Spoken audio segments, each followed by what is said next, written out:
Ha sido una bendición para nosotros poder estar aquí con ustedes en estos días, en el retiro y ahora en el culto de domingo en la mañana.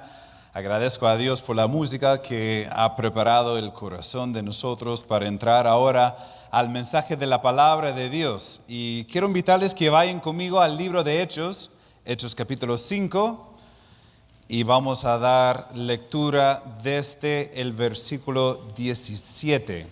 Hechos 5, del versículo 17 en adelante. Bueno, comparto un poco el testimonio nuestro. Para los que no nos conocen, mi nombre es Jason Holt, ando acompañado de mi esposa Lori y también de mi hijo menor Andrew. Los mayores están allá en Atlanta, Georgia.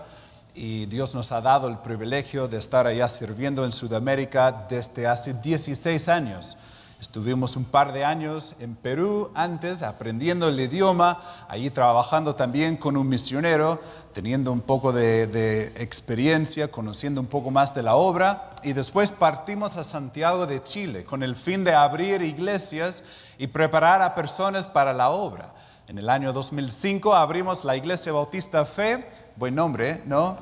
Con una dama y sus dos hijos, y el grupo pequeño fue creciendo. Personas fueron escuchando el Evangelio, aceptando a Cristo, fueron compartiendo el Evangelio con otros, pero nuestro anhelo no era solamente pastorear una iglesia en el campo, sino nuestro deseo era abrir más iglesias para alcanzar a más sectores con el Evangelio. Fuimos orando que Dios llamara a varones a predicar, al ministerio, que Dios pusiera allí la carga entre ellos. Y Dios fue haciendo la obra y fueron varones presentándose según fueron ellos guiados por Dios a prepararse para la obra. Y fuimos allí preparándoles con la ayuda de Dios y comenzaron a salir a abrir iglesias. Y ahora ya son varias iglesias en Santiago y varios jóvenes que están preparándose. Dios mediante estaremos viendo quizás 3 iglesias, Dios mediante, que serán fundadas el próximo año, y después hay tal vez una docena o más que estarán preparados en 2 a 3 años más. Mucho que Dios está haciendo, abriendo puertas de oportunidad. Pero esta iglesia, la Iglesia Bautista Fe, ha apoyado a nuestro ministerio desde el inicio. Nosotros pasamos acá por la iglesia en el año 2002 y unos jovencitos, éramos jovencitos. El pastor, él recuerda, yo creo que en 2002 él tenía en aquel entonces la edad que tengo ahora yo, pero ya, yo era jovencito y tenía que buscar un momento, ¿no? Entonces, pero como jovencitos pasamos y hablamos de un sueño que Dios había puesto en el corazón. Y después iglesias como su iglesia tomó la decisión de participar con nosotros y de apoyar a nuestro ministerio a través de las ofrendas misioneras. Y por los últimos, 17 años han participado de forma mensual, ayudándonos a nosotros a sacar adelante el ministerio allá, y gracias a Dios. No es un trabajo de uno, sino es un trabajo de equipo, es un trabajo de iglesias que trabajamos en conjunto para alcanzar al mundo con el Evangelio. Y gracias a Dios, cada persona que ha aceptado a Cristo allá, cada iglesia que ha sido fundada, todos los obreros que están preparándose para salir, viene siendo un fruto de su obra. Están teniendo, tal vez sin saberlo, una parte de una obra allá en Santiago de Chile, y nosotros quisiéramos agradecerles por todo lo que han hecho para servir junto a nosotros en esta obra. Algunos nos visitaron en el año 2012 y esperamos que en el año 2020 que haya también un buen grupo. Si todo resulta, estamos justo en conversaciones, ¿no? Y sé si las conversaciones son dirigidas por Dios, van a llegar a Chile. Entonces, de repente, sí, no, una broma. Vamos a ver qué deciden, pero si no es del 2020, será para los siguientes años, sin duda. Hechos 5, comenzamos la lectura en el versículo 17. Y vamos a ir leyendo el texto y después explicando un poquito para ir comprendiendo lo que dice y después veremos algunas aplicaciones. Pero comenzamos orando. Padre, te agradezco por la Iglesia Bautista Fe, te agradezco por su testimonio de haberte servido por tantos años y de haber sido la luz acá en este sector. Te agradezco que no solamente están preocupados por su zona, sino tiene un corazón por el mundo entero. Y deseamos, Señor, entender hoy un poco más acerca de la misión que nos has dado, para saber cómo llevar a cabo la obra que es tan importante, porque es la obra tuya. Y pido que hagas la obra en nuestras vidas y pedimos eso en el nombre de Jesús. Amén. Hechos capítulo 5, la Biblia dice en el versículo 17: Entonces levantándose el sumo sacerdote y todos los que estaban con él, esto es la secta de los saduceos, se llenaron de celos y echaron mano a los apóstoles y los pusieron en la cárcel pública. ¿Por qué tuvieron ellos celos por los apóstoles? Porque los apóstoles estaban predicando y el pueblo estaba escuchando. Y ahí las autoridades religiosas entraron en celos pensando, ahora estos seguidores de Jesús están robándonos a nosotros, están quitando la atención, la lealtad del pueblo. Y si no tenemos cuidado, ellos podrán volver el corazón del pueblo. Y en vez de seguirnos a nosotros y la religión popular del día, pueden convertirse en discípulos de Jesús. Entonces, ¿qué vamos a hacer? Vamos a echarle mano a los apóstoles y ponerles en la cárcel y ver cómo acabar este asunto. Versículo 19, la Biblia dice: Mas un ángel del Señor, abriendo de noche las puertas de la cárcel y sacándolos, dijo: Id, y puestos en pie en el templo, anunciad al pueblo todas las palabras de esta vida. Ponte en el lugar de ellos. Estuviste predicando el evangelio. Muchos han aceptado a Cristo. El pueblo está agitado porque está escuchando la verdad del evangelio y dándose cuenta de la mentira de la religión. Y muchos están poniendo su fe en Cristo. Muchos de los judíos que no habían creído aún estaban ahí dudando, considerando todo. Y de pronto los predicadores fueron encarcelados. Ponte tú en el lugar de ellos. Estás en la noche ahí sentado, pensando que, bueno, hace poco mataron a Jesús, pero Jesús se levantó de los muertos, ¿no? Entonces, ellos quizás estaban pensando, lo mismo nos va a pasar a nosotros. Tal vez Dios no nos va a levantar de los muertos, pero sí, quizás nos van a matar y vamos a llegar al cielo. Menos mal, han escuchado muchos y muchos han puesto su fe en Cristo. Veremos lo que pasa. Aquí estamos encarcelados. Y viene de madrugada un ángel. No sé si tenemos a alguien aquí de nombre Ángel, pero ya, no un ángel, pero ángel, ya, de Dios. No digo que el ángel acá no es de Dios. Estoy cada vez empeorando el tema, ¿no? Vino un ángel de Dios, que ya el mensajero de Dios, y abrió la puerta y les dijo: ahora quiero que salgan y quiero que vayan a una parte para esconderse, para estar relajados unas semanas y dejar pasar todo, y después de a poco pueden volver al ministerio y hacer la obra. ¿Así es lo que dijo? No. El ángel curiosamente dijo: id y puestos en pie en el templo de Jerusalén, el centro de adoración, donde está la multitud. Ponte allí en pleno templo y anunciad al pueblo todas las palabras de esta vida. No sé si hubiese estado en su lugar, qué hubiera sido mi reacción a escuchar tal mandato del ángel. Habiendo oído esto, entraron de mañana en el templo y enseñaban. Ellos de frente fueron, no esperaban.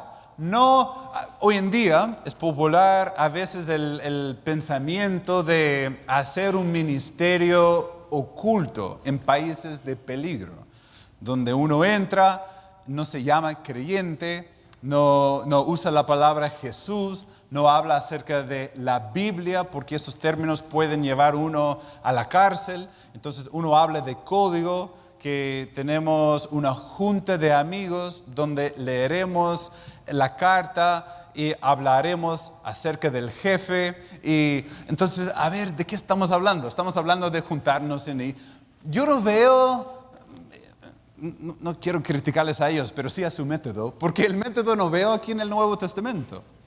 Veo a ellos con valor entrando a obedecer a Jesús y cumplir el mandamiento de predicar el Evangelio. Y si hay que correr riesgo, bueno, hay que correr riesgo y hacer lo que Jesús les había enseñado. La Biblia dice que entraron al templo y enseñaron. Entre tanto vinieron el sumo sacerdote y los que estaban con él y convocaron al concilio y a todos los ancianos de los hijos de Israel y enviaron a la cárcel para que fuesen traídos. Hay que imaginarlo. Vamos a suponer por acá está la cárcel, no lo digo por el pastor que está cerca, pero aquí está. Y viene el ángel, ahora le toca al pastor, ¿no? Viene el ángel a abrirles la puerta de madrugada. Y ellos salen y van allá al templo y están predicando en el templo. Mientras tanto, el sumo sacerdote, no sé por qué siempre pienso que el sumo sacerdote debería haber sido medio gordo como sumo, ¿no? Entonces, el sumo sacerdote, él viene entrando y llama al concilio. Júntense, por favor, concilio. Vamos a tener ahora el momento como el juicio. Y llamamos a los discípulos de Jesús para enfrentarles. Y ahora decidimos qué hacer con ellos. Fíjense lo que está pasando. Pero mientras están juntándose para el juicio o la reunión, están los discípulos, ni están en la cárcel. ¿Dónde están? Están predicando. La Biblia dice acá en el versículo 22, pero cuando llegaron los alguaciles, no los hallaron en la cárcel, entonces volvieron y dieron aviso, diciendo, por cierto, la cárcel la hemos hallado cerrada, con toda seguridad, y los guardas afuera de pie ante las puertas, mas cuando abrimos, a nadie hallamos dentro. Cuando oyeron estas palabras del sumo sacerdote y el jefe de la guardia del templo y los principales sacerdotes dudaban en qué vendría a parar aquello. Pero vinieron uno y les dio esta noticia. He aquí los varones que pusisteis en la cárcel están en el templo y enseñan al pueblo. Entonces fue el jefe de la guardia con los alguaciles y los trajo sin violencia porque temían ser apedreados por el pueblo. Salen algunos de los soldados allá, entran allí al pueblo, al templo. Mucha gente está escuchándole a Pedro y a los discípulos y ya vamos a tratar de sacarlos porque tenemos que detenerles, pero hay que hacerlo de forma suavecita porque la gente puede venirse encima nuestro. Entonces vamos a llevarles sin tanta dificultad y cuando estamos allí en privado podemos quizás pegarles, pero ahí en público no. Hay que tratarles de forma amable. Y la Biblia dice, cuando llegamos allí al versículo 27, y cuando los trajeron, los presentaron en el concilio, el sumo sacerdote les preguntó diciendo, ¿no os mandamos estrictamente que no enseñases en ese nombre? Y ahora habéis llenado a Jerusalén de vuestra doctrina. No fue una voz silenciosa, sino llenaron la ciudad de la doctrina de Cristo. Y queréis echar sobre nosotros la sangre de ese hombre. Están ustedes diciendo que nosotros, el sumo sacerdote con su concilio, que nosotros somos culpables de haber matado a Jesús y están dejándonos a nosotros mal y están enseñando todo eso de Jesús. Versículo 29. Respondiendo Pedro y los apóstoles dijeron, es necesario obedecer a Dios antes que a los hombres. Él fue al grano, ¿no?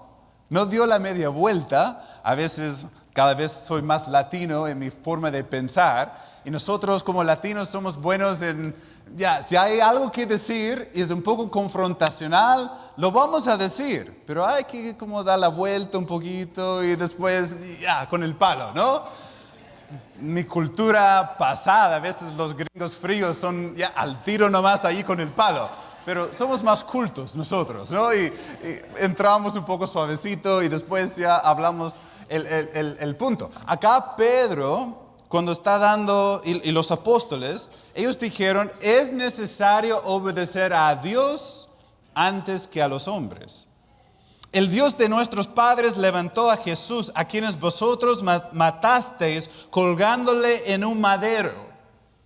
Ellos no negaron, más bien lo dijeron a la cara. Ustedes le mataron a Jesús. A este Dios ha exaltado con su diestra por príncipe y salvador para dar a Israel arrepentimiento y perdón de pecados. ¿Cómo encontramos el perdón de pecados? A través de lo que hizo Jesús en la cruz. La Biblia dice en el 32, y nosotros somos testigos suyos de estas cosas, y también el Espíritu Santo, el cual ha dado Dios a los que le obedecen. Ellos, oyendo esto, se pusieron felices, ¿no? No, se enfurecían y querían matarlos. Y sigue ahí con la historia, y uno de los del concilio se paró y puso ahí, bueno, si será de Dios, no sé, vamos a ver qué pasa acá. Terminen ellos siendo soltados en el versículo, tomamos en el 40, y convinieron con él, y llamando a los apóstoles, después de azotarlos, les intimaron que no hablasen en el nombre de Jesús, y los pusieron en libertad. Y ellos salieron de la presencia del concilio, gozosos de haber sido tenidos por dignos de padecer afrenta por causa del nombre. Qué actitud curiosa. Salieron diciendo, es como si estaban dándose la mano. Qué bien. Nosotros fuimos tenidos dignos de ser allí torturados por el nombre de Jesús. O sea, nos contaron tan importantes en la obra de Dios que nos pusieron mano y nos pegaron. Y qué bueno ser parte de los seguidores de Jesús. Así dice la Biblia, ¿no? Gozosos de haber sido tenidos dignos de padecer afrenta por causa del nombre. Y todos los días en el templo y por las casas no cesaban de enseñar y predicar a Jesucristo. Dios nos ha dado a nosotros la oportunidad de ser fundadores de iglesias allá en Chile. Tenemos el grato privilegio de preparar a pastores jóvenes y después de ayudarles a ellos a salir y a abrir iglesias. Y a través del proceso estamos allí para aconsejar y apoyar y todo lo que sea necesario. Y doy gracias a Dios por la oportunidad. No quisiera bajo ninguna circunstancia cambiar la vida que Dios me ha dado para cualquier otra vida, porque es vivir el sueño, poder estar en el campo trabajando, levantando iglesias. Lamento a veces por ustedes que no pueden estar allá viviendo, haciendo la obra de levantar iglesias, pero quizás Dios puede llevarles también, ¿no?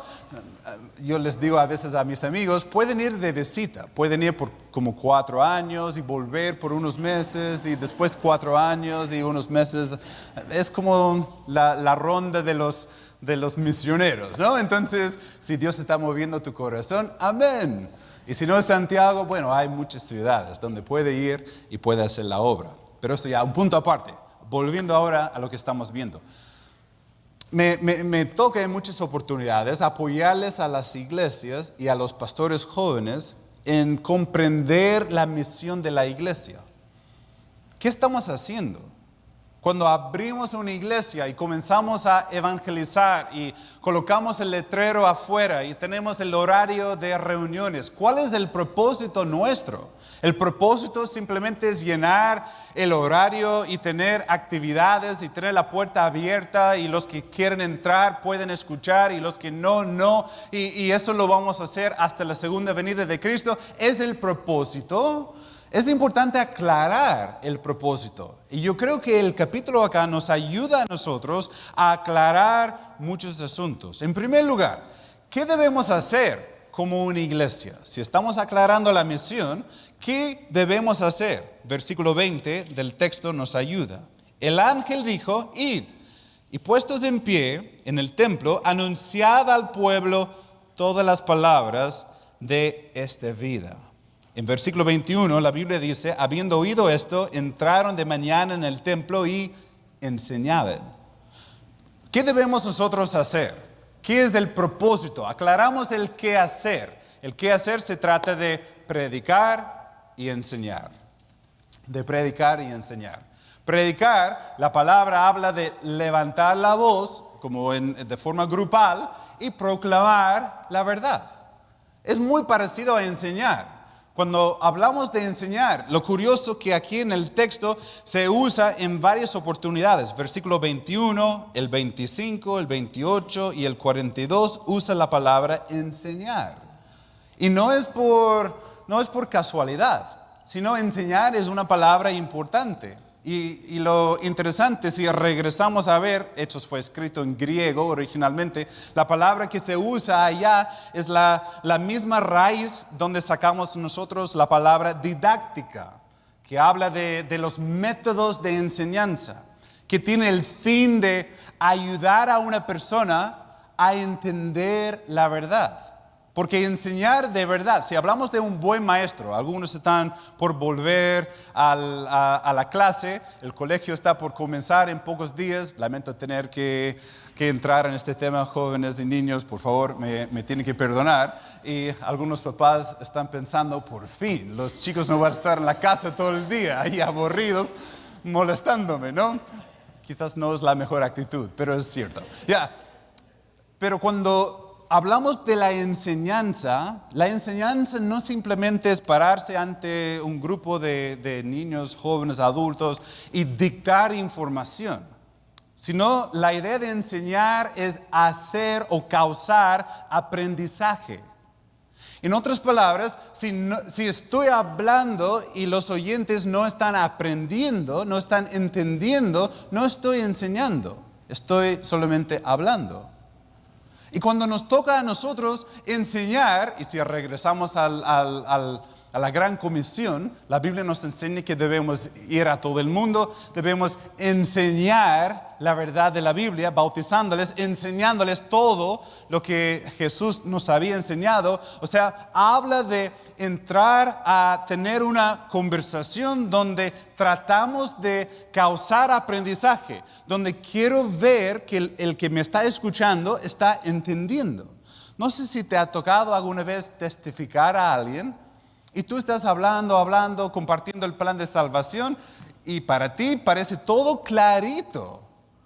Y después le haces la pregunta a la otra persona, ¿entendiste? Y la persona, no tengo idea de lo que estás hablando. A ver, me perdí en la introducción. Por ser amable, te estoy escuchando, pero no tengo idea de lo que estás hablando. No has enseñado, has hablado y ellos te han oído. Y lo curioso y lo que me anima a mí cuando pienso en la obra, debemos predicar, debemos enseñar. Y a veces te toca a ti enseñar de forma grupal o de forma personal. Pero debemos no quedarnos contentos con solamente comunicar. Debemos quedarnos contentos cuando el oyente está prestando atención, escuchando y entendiendo. Y si haya entendido, bien. La decisión de aceptar o rechazar está entre él y Dios. Pero nuestro deber es predicar y enseñar. Y acá la iglesia, el ángel y los hermanos siguiendo sus instrucciones fueron allí predicando, hablando en voz alta allí al pueblo, pero enseñándoles al pueblo, ayudándoles a ellos entender de qué se trataba el tema. Nehemías capítulo 8, versículo 8, uno de mis textos favoritos cuando hablamos de la enseñanza de la Biblia, nos enseña, Nehemías 8:8, y leían en el libro de la ley de Dios claramente y ponían el sentido, de modo que entendiesen la lectura. ¿Qué es una buena predicación? A veces medimos la predicación por si el pastor nos mantuvo despierto, ¿no? Ya, me quedé despierto todo el mensaje, buen predicador. Me reí harto, buen predicador. Era muy, no sé, inteligente, con pensamientos profundos. Si eso es un buen predicador, me quedé fuera, ¿no? Entonces ya... Pero pensamos pero bíblicamente lo que hace un buen predicador o profesor de niños, de jóvenes, de adultos, de lo que sea, según la Biblia, debemos leer la ley de Dios, la palabra de Dios, leer la palabra claramente y poner sentido a la palabra de modo que entendiesen la lectura. Entonces, leo la Biblia, explico la Biblia de tal forma que el pueblo haya entendido y hemos cumplido el trabajo de una enseñanza, de una predicación. Eso es tan importante y lo vemos en el libro de Hechos. Y la razón que debemos nosotros entenderlo como una congregación es porque si estamos aclarando la misión, ¿para qué estamos acá? Estamos acá para aprender y salir de aquí a enseñar a otros para que puedan aprender y después ellos a entenderlo pueden enseñarlo a otros. En otras palabras, llegamos, somos evangelizados, discipulados, instruidos de la palabra con el fin de no quedarnos con mucha información, sino vamos aprendiendo, viviendo lo que estamos escuchando con el fin de salir de acá a ir a nuestros amigos, vecinos, los compañeros de trabajo y compartir con ellos. Y no es suficiente hablarlo, tenemos que asegurarnos que hayan entendido. Muchas veces cuando testifico a alguien, tomo la Biblia y les digo, a ver, ¿qué dice acá? Romanos 3:10, ¿lo puedes leer? Si no, yo puedo leerlo por ti. Sí, puede leer. Bien, ¿qué dice? Entonces, según el texto, ¿qué significa? Y voy haciendo preguntas, porque yo puedo decir muchas cosas, pero si no me está siguiendo, entonces allí interactuándonos un poco con la persona. Es importante enseñar y predicar. ¿Dónde debemos hacerlo? Hemos visto qué hacer, predicamos, enseñamos la Biblia, la verdad de la palabra de Dios. ¿Dónde lo hacemos? Versículo 42. Dice la Biblia, y todos los días en el templo y por las casas no cesaban de enseñar y predicar a Jesucristo. La Biblia nos enseña acá, en el templo y por las casas.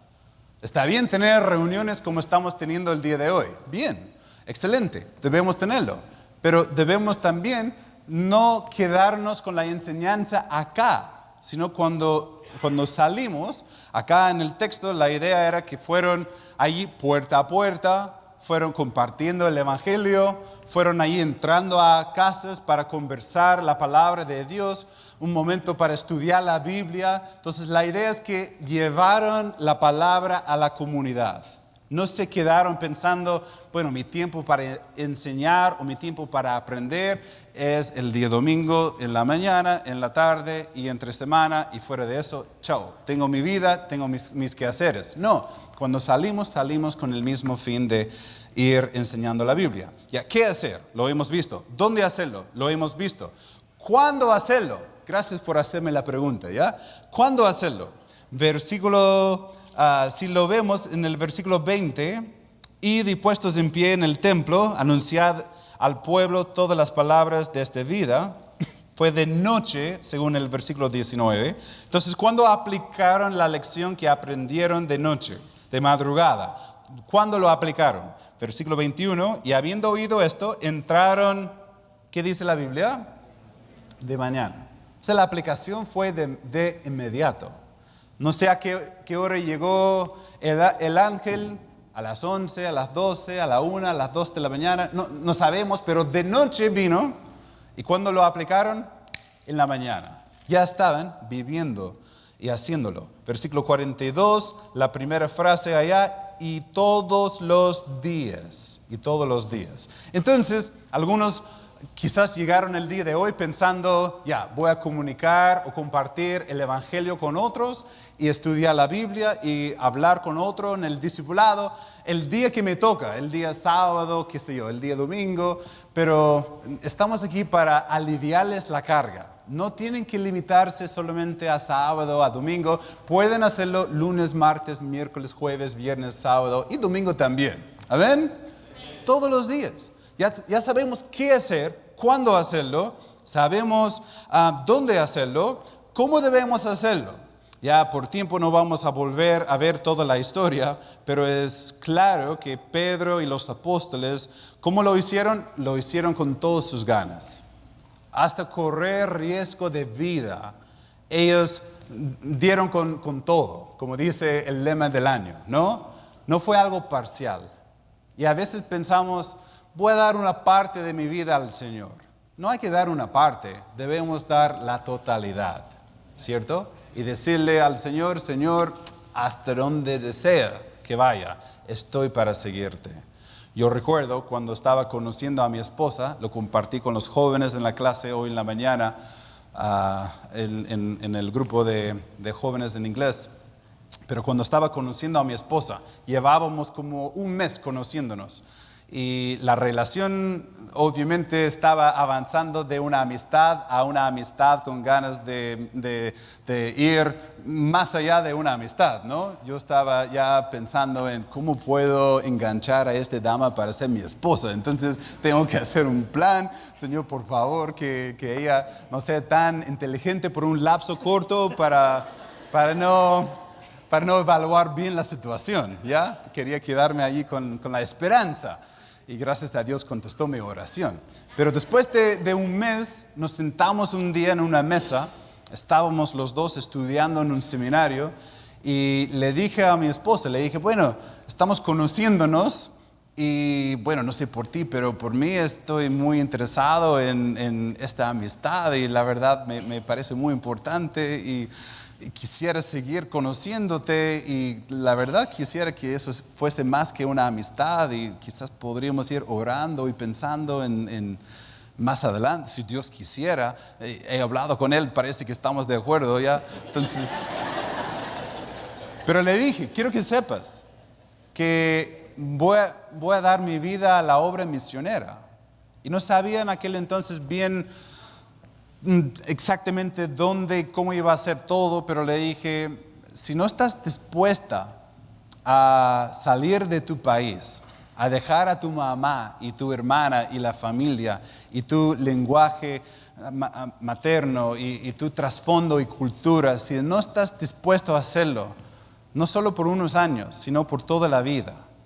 Y tal vez estaremos, no sé, en Sudamérica, en alguna parte, en la selva, ahí al lado del río, matando al desayuno afuera de la casa, no sé, pensando allí, no sé, en alguna parte de Brasil, qué sé yo. O sea, si no estás dispuesta, entonces mejor ni seguimos hablando. No sé si fue como el dicho más romántico, pero... Y ella terminó diciendo que sí, que estaba dispuesta. ¿Cómo debemos servirle al Señor? Con todo. No poniendo límites al Señor, no poniendo términos, que yo quisiera servirte, pero hay límites de lo que yo haría por ti. La última pregunta, ¿por qué hacerlo? ¿Por qué nosotros debemos hacer lo que estamos siendo enseñados a hacer? Versículo 29. Respondiendo Pedro y los apóstoles dijeron, es necesario obedecer a Dios antes que a los hombres. Es necesario obedecer a Dios antes que a los hombres. ¿Por qué hacerlo? Lo hacemos en obediencia. Versículo 41, ellos dijeron o salieron gozosos de haber sido tenidos por dignos de padecer. Lo hacemos por obediencia, lo hacemos porque es un honor. Es un honor servirle. A veces personas dicen, qué bueno que están pagando el precio para servir en el campo misionero. Yo les digo, pagar el precio es un honor. Estamos teniendo el gran honor de servir a nuestro Señor y llevar el Evangelio a otros. Es un honor. Yo les invito el día de hoy a aclarar su concepto acerca de la misión de la iglesia. El propósito cuando entramos en estas reuniones no es simplemente cumplir un deber, ya asistí, quizás ahora tengo un poco de trato con Dios, entonces mañana cuando le necesito puedo decirle, ya, yo asistí, ahora te toca a ti, necesito ayuda, más dinero, bendición. No se trata de eso. Llegamos para aprender, ser enseñados, para salir a enseñar a otros. ¿Dónde? Donde sea que vayas. ¿Cuándo? Todos los días. ¿Cómo? Con todas las ganas. ¿Por qué? Porque Él es digno de este servicio. Y deseamos nosotros serle obediente. Si nunca has puesto tu fe en Cristo como Salvador personal, si no entiendes de qué se trata todo lo que estamos hablando, hoy día te invito a dar tu vida a Él, a poner tu fe en Él. Alguien puede tomar la Biblia y mostrarte cómo ser salvo, pero te ruego que no salgas de acá sin haberlo entendido. Y hay personas que te pueden ayudar. Pero si ya eres un creyente, entrégate a la misión de la iglesia. Entrégate a ser parte de la obra. Entrégate a ser enseñado y después a enseñar a otros para la gloria de Cristo. Vamos a orar juntos. El pastor va a pasar adelante. Padre, te agradezco por lo que hemos aprendido. Te agradezco por los ejemplos que hemos estudiado. Y deseamos, Señor, ahora servirte con todo para tu honra y gloria. Y pido eso en el nombre de Cristo. Pastor.